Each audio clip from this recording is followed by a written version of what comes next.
Like I said, I've been photographing for a good 20 years, but I feel like this is only that first step into this journey of understanding who I am as a Hmong American.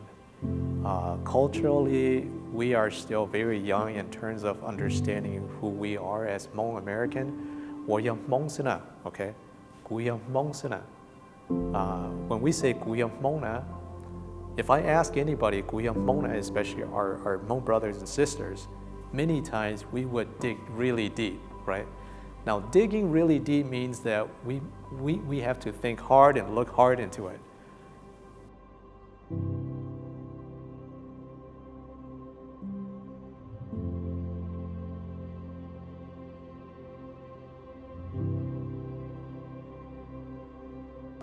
Shia Yang. I'm a photographer. I'm an artist, photographer. I've been doing photography since 2003. So this coming year will mark 20 years. That's my passion, and I love doing photography. It's what makes sense to me, and my journey to better understand myself as a Hmong American. This shot was taken in 2010, and it's actually General Vang Paul's funeral here. So again, I want to represent this as a way of really kind of coming together, and that's what Hmong funeral is all about. When he passed away, being there as a photographer and see the vast amount of communities, leaders, politicians, just, people in general coming together to pay their tribute, show support. I think it's really profound. Back in 2003, whilst pursuing my animation degree, I was hired as a part-time graphic designer for a Hmong newspaper. And at the time, my duty was just to lay out, newspapers. So as time went on, a few months goes by, and we kind of got to a point where we are in need of photography to go out there and cover events. And so at times we're shortage of photographer to cover, and I decided that I wanted to take part in it too and see how it goes. Being a young guy at the time, not knowing what to do or what can better serve the community, I got a little point and shoot camera, and I had it with me for a few years.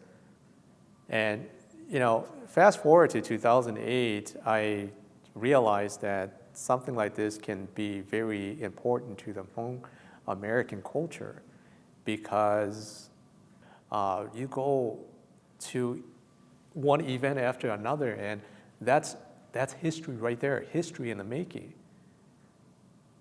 And that's when it woke me up. And I feel like at that moment, I need to record history.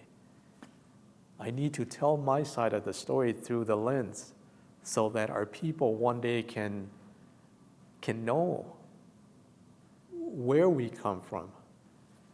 And that's when I got serious into photography.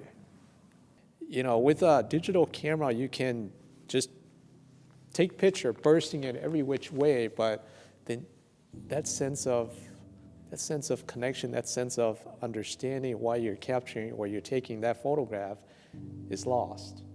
And that sense of trying to get as much photograph as I can.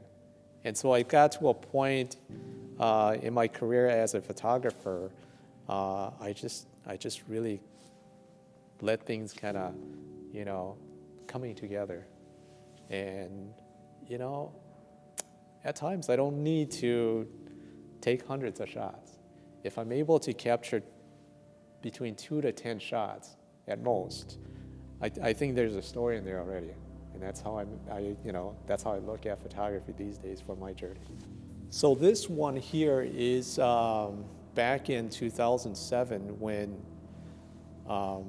General Vang Pao was arrested for conspiracy of trying to overthrow the communist Laos. And this one was at the state capitol. So again, my intention was to really try to tell the audience that our people have evolved from coming from Thailand or Laos to a country where it's not only encouraged, but it allows people to exercise their freedom in the best way possible, whether through politics or through, injustice of movement. We have the freedom to express ourselves in the best way that we feel that it's right. And I think this really represents that cultural movement within the Hmong American context. And as a photographer, I realized that at the time, as a graphic designer and photographer for Hmong Time newspaper, these community events taking place in the community, I was not fully engaged or aware that these photographs one day would represent our culture for me.